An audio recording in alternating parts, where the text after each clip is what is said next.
Let's explore why Parker Schnabel's crew recently made golden history after decades of relentless effort and the grueling path to fortune in the Klondike.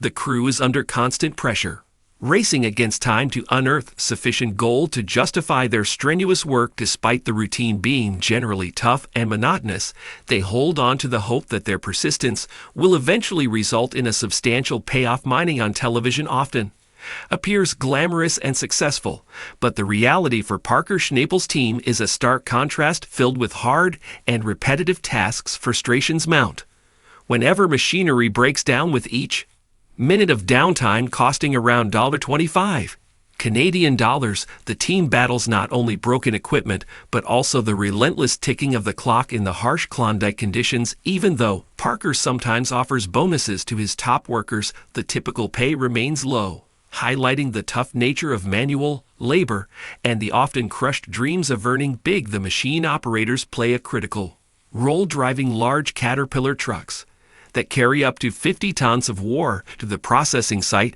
Their continuous trips are essential to meet the gold production goals. While these workers are highly valued and some may earn significant amounts, the monetary gain is the result of relentless, exhausting work. This reflects the broader mining industry, often lauded more for its valuable outputs than the intense labor required. The industry's issues with wage transparency and unequal profit distribution persist, with most of the hard work shouldered by many but only a few reaping substantial financial benefits. The challenges of gold mining extend beyond physical labor, demanding considerable mental fortitude to persevere through seemingly insurmountable odds. This often unseen aspect of mining contrasts sharply with the brief victorious moments typically showcased on television. Parker Schnabel, a young from Alaska, started his journey at the Big Nugget mine owned by his grandfather. From a young age, Parker demonstrated remarkable proficiency with heavy machinery, managing complex equipment before he was even tall enough to easily reach the controls. Born on July 22, 1994 in Hans, Alaska, he quickly became involved in the family mining business, earning a significant reputation and accumulating a net worth of $15 million. This wealth stems not only from his diligent work in the mines but also from his appearances on reality TV. Parker earns between $10,000 and $25,000 per episode, with annual earnings from TV appearances alone exceeding $1 million. As we consider the total impact of his television earnings, it's essential to weigh whether they compensate for the long hours in public scrutiny he has endured throughout his career, spanning over 33 episodes of Gold Rush and its spin-offs. Parker has not only mined successfully, but also navigated the complexities of a demanding industry and media visibility. By the age of 24, Parker Schnabel had mined approximately 60 ounces of gold in a single season, amounting to more than $6 million in value. However, these impressive figures don't take into account the significant costs associated with mining, such as compensating his team, maintaining equipment, and addressing environmental impacts. Despite these expenses, Parker owns several luxury and classic cars, including a Ford F-150 Raptor and a 1967 Ford Mustang GT 500, which reflect his lavish lifestyle, yet also hinted his substantial expenses. Beyond being a television star, Parker has expanded his career by managing a mining company, launching a product line of mining tools, and authoring books like Gold Rush: My Story and Parker Schnabel: Gold Rush, Alaska. These books offer insights into the tough and often dirty work of mining, which contrasts sharply with its glamorous portrayal on TV in the current mining season. Parker and his team are on the verge of achieving a gold haul valued at approximately $12.8 million. However, with winter approaching rapidly, the pressure mounts to surpass previous records, adding an additional 350 a goal that is proving to be incredibly stressful. Supporting him in this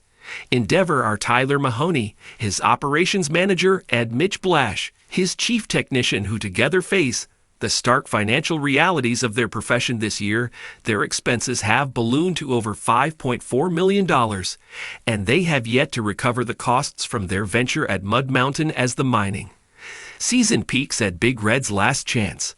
Mitch and Damon Brown are not ready to give up. They prepare to extract the last bit of gold-rich soil from the earth, with time running out to make the final payments for their large machinery. Mitch acknowledges Damon's tireless effort, but suggests it might be time to shut down operations. Their brief moment of hope is quickly overshadowed by uncertainty, remaining unsure of their success until Chris completes the cleaning of the last gold from this season. Parker, overseeing their efforts, brings worrying news. The amount of gold they've gathered might be disappointingly small, prompting a last-minute search for more gold to make up for the shortfall. The memory of last season's impressive 7,500-ounce gold find haunts them as they strive to match it amidst increasing costs and challenges.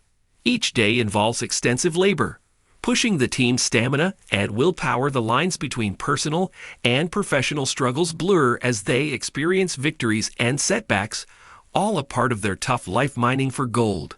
In the wilderness, the season is marked by a significant incident. A major breakdown in Big Red's pipeline highlights the risks they face daily.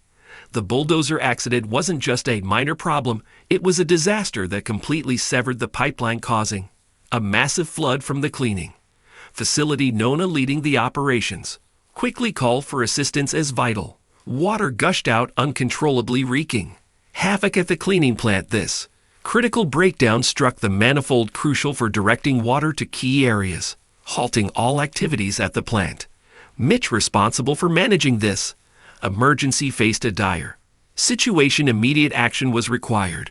He had to dismantle the temporary system that had been controlling the water flow successfully until the disaster. As problems mounted, a major breakdown put everything at risk. Mitch worked rapidly to remove the broken parts and attempt repairs to restore some control. This quick fix is risky due to potential sudden increases in water pressure could have washed away not only dirt but also valuable gold. After 4 strenuous hours of physical labor and quick decision-making, the team managed to repair the pipeline, a job that felt more like a desperate struggle to keep going than skilled repair work. The disaster at Big Red's pipeline was a major setback, costing the plant $30,000, a serious blow to any business. However, with the water finally restored, the team could continue their efforts to salvage what was left of the season, illustrating the high stakes and relentless challenges of Parker's gold mining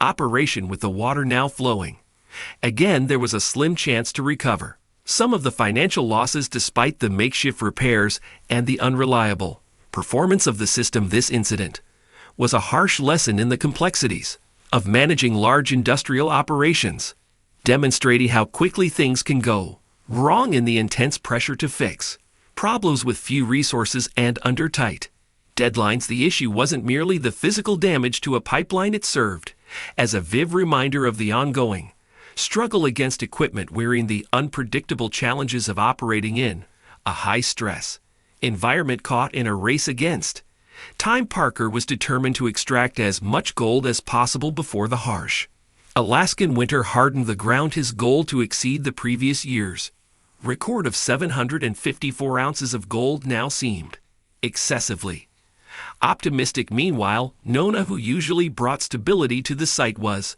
unusually critical of herself, feeling responsible for the team's difficulties in meeting their gold production targets.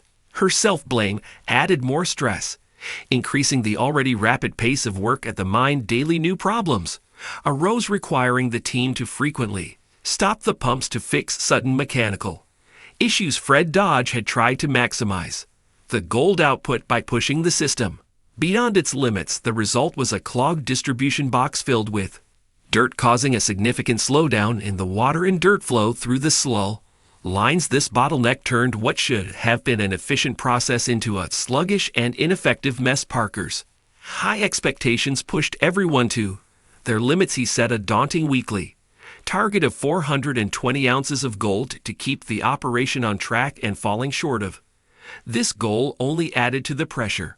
After clearing the jam and conducting a weigh-in, the results were terribly disappointing, only 15.40, much less than necessary. This small yield made Parker's $5 million investment in Mud Mountain appear to be a questionable decision. Chasing gold became not just a job, but a personal mission, like a struggle against the natural world. Parker often talked about the importance of fixing the land after mining, which he saw as essential for their operation's future, but the rush to dig up more gold often seemed more important than taking care of the environment. The team's spirits rose and fell with their success in finding gold. Parker's constant push motivated them, but also reminded them of the huge hurdles they faced. The work was very tiring, and the pressure to not only meet, but go beyond their goals for collecting gold was overwhelming. The chance to do better than they did last year was fading as the cold winter threatened to stop their work completely. Parker's pursuit of gold had become an overwhelming path, a nonstop.